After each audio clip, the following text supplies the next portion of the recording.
Hi, welcome to Lothric. We're currently looking out over the mountains near the Boreal Valley in Dark Souls 3, and it's very pretty. So, why did I misspell philosophy?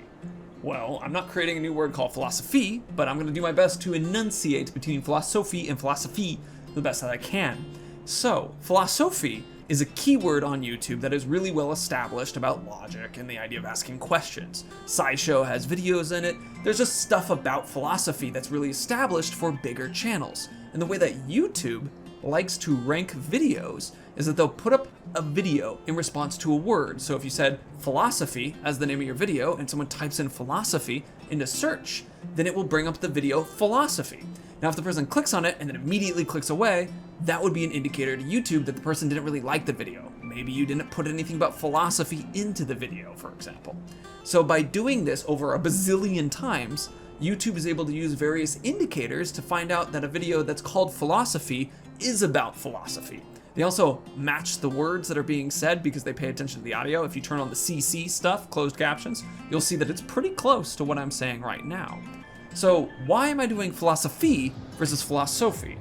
Well, as a smaller channel, one of the big advantages to doing something that's a misspelling is that the big channels are able to get those bigger keywords. Philosophy is something that SciShow is going to be tackling. They're going to get that. But not the smaller channels necessarily, because they're not capable of having as many viewers or indicators as these bigger channels are.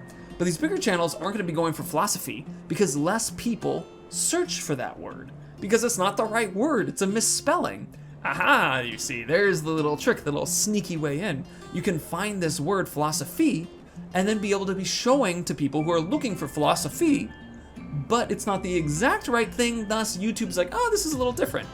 Another example would be like how to tie your shoes is a video that you can watch on YouTube. And it's really well established, people are watching that. So if you're a small channel and wanted to tackle into the shoe tying audience, you could do how to tie your shoes with a slightly different spelling. And that would lower the competition, and people are still gonna make that mistake.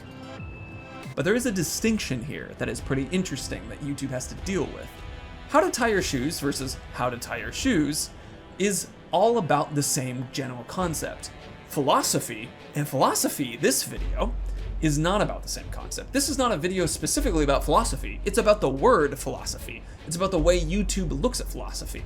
So how does YouTube figure out if this is the right thing to do? Well, this is a particularly challenging thing that YouTube has to figure out because people are asking for philosophy, but they're probably meaning philosophy. So how is a YouTube algorithm gonna figure this stuff out? Because human beings are asking for something specific, philosophy, but what they really want is something else entirely. This is a problem that just exists in humankind. You see this running into problems like in video game design with tutorials, where a gamer will want to just play the game and not want to learn things necessarily, and all the mechanics of the game are just like, well, we're all here and we'll make the game way more enjoyable if you just play us. And the player's like, nah, I'm just gonna run in and do stuff.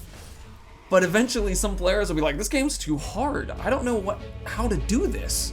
And then the game itself is like, I just tried. And so the game designer is in this struggle of balancing how to give people what they like and then also convince them that what they want, which isn't necessarily what they actually like, how to make that into the thing that they're more likely to enjoy and do better with.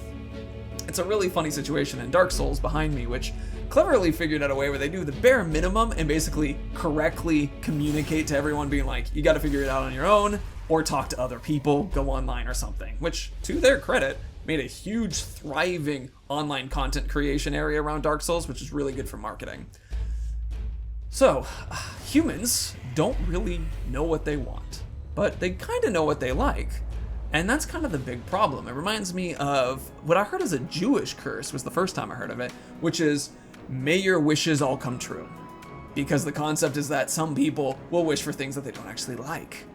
And it's interesting because I did some research to try to find out where that came from. And it seems like it's actually not a Jewish curse, but it's included in the 3 Chinese curses. May you live in interesting times. May you be recognized by the authority. And be careful what you wish for. It may just come true. Now it's interesting to me because as I went into that, they're not actually Chinese.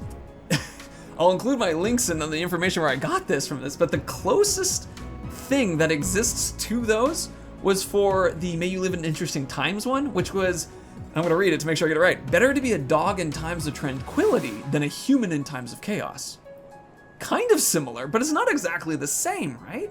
There's a disconnect with, the dog thing. We have our opinions on what dog life is like versus human life. Where did this happen? So a guy named Joseph Chamberlain in a speech in 1898 apparently uttered the phrase about interesting times that we live in. And this concept is fascinating because just in 1936, a later congressman then talked about how he had learned it as a Chinese curse. So somewhere around this time, it seems like it sort of showed up and became this ancient story when really it was just a person describing it one way. It's interesting how this phrase became Chinese or Jewish because it's like, it seems to be a marketing ploy that by making it about ancient wisdom, it's much greater, much more amazing than I just came up with it on my own. And that's funny because it reminds me a little bit of turning philosophy into philosophy. You make a slight change in order to make it seem more interesting or attract the brain algorithm that you want to stick in. Kind of fun. For the record, I think that the way to know what it is that you want is to think about what you currently like and be thankful for what you have now. But because gratitude will help you kind of see what's so good about what you enjoy now, so you can figure out what more of you're looking for. Personal thing, what do you think? Is that how you figure out whatever it is that you want? That grammar was hard. Anyway, let me know in comments down below or anything else. Thanks for coming to dinner with me. I'm in Lothric.